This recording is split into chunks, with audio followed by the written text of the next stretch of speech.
Some breaking news we need to get to. We've got a police chase situation developing right now on Detroit's northwest side, and there, in fact, you see it now on the left-hand portion of your screen there. It is that white minivan that is being chased right now. This is near Davison and the 7 Mile. You see the police car now trying to get out in front of it, and we'll see if they can block the intersection. Nope, peels off on a side street. And I wish I could tell you exactly at this point what it is that started all this chase, Kim. We don't exactly know what the situation was surrounding why the police are in pursuit to begin with. Yeah, we don't know. And I'm trying to figure out, it looks like it's a residential type area here. We're seeing, you know, houses and so forth, a car. It's hard to tell from that vantage point how fast it's going. But OK, here we go. Looks like we're turning onto and going the wrong way now. That's so dangerous.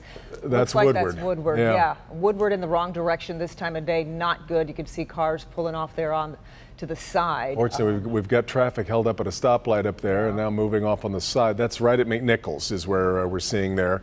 This is such a dangerous situation for police in trying to decide whether this is worth the chase, worth the pursuit. And again, this goes back to we don't know exactly what started all this, but so many of these things often involve an innocent bystander, an innocent driver just happening to be in the wrong place at the wrong time. And this is part of the calculation that we hope police and we assume police are making right now. This time of day, 5 o'clock and 5:22 in the afternoon, people coming home from work, you know, maybe even not even paying attention to somebody driving the wrong way. Here he goes making another turn there. Police on his tail. Hopefully they can catch him and put a stop to it here pretty soon. Well, and these things never end well for the fleer.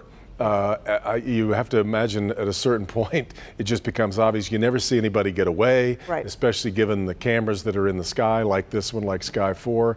There's just no place to hide. Police will eventually end this chase, but in the meantime, there's a lot of people who could come in contact with a pretty dangerous situation here. Yeah, it's just better just to pull over, but there he goes over railroad tracks, he or she, I'm assuming. Yeah.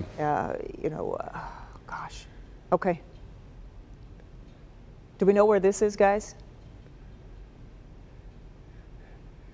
Yeah, I've kind of lost our bearings since we got off of Woodward there, and he's made a couple of turns since then.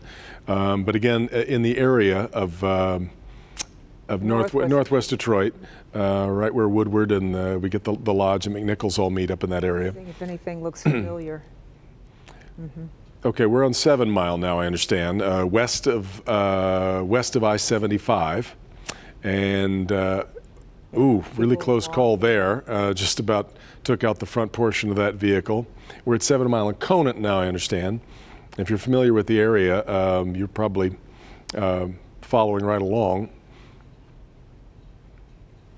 As we go under some trees. And now a canopy of trees to help sort of hide some of this from us. But again, this is just, we know where all of this is headed. Let's just hope that nobody needlessly gets hurt. And if you're just tuned, okay, this is northbound coming up to 8 Mile now. Oh my goodness, you see cars, they're not paying up. And there we go. As we expected, it might unfortunately end that way.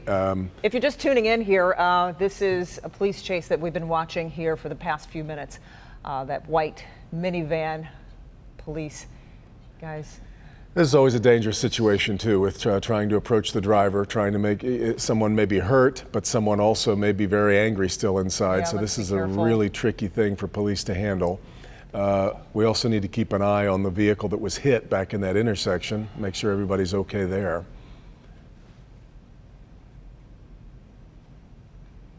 Yeah, so this all started just, we've been following here for the last, 5 minutes or so, police chasing this white minivan. We don't know why this all came about, but we've watched it here go all around northwest Detroit.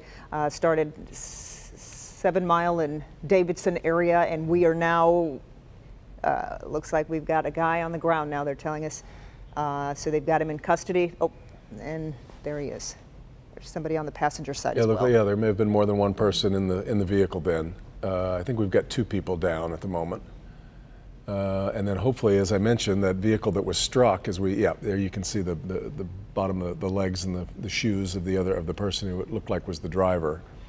But we did have that vehicle that was back there that was struck. In fact, you see some of the debris in the street behind them. But this really is, it's Never turns out. Really difficult conundrum for the police. Letting people believe that they can just take off without, that they're not going to be chased is a dangerous message to send. But so often these end up in these kinds of really really perilous situations for a lot of innocent people that get caught up in the middle of this, because we probably watched a pursuit of 2 miles there in just the time that we're 2 or 3 miles. And we saw him hit that other car. We don't know how the person is in that car, but we'll find that out and try to get to the bottom as to why they were chasing that car in the first place. But until then, we will take a break. We'll be right back.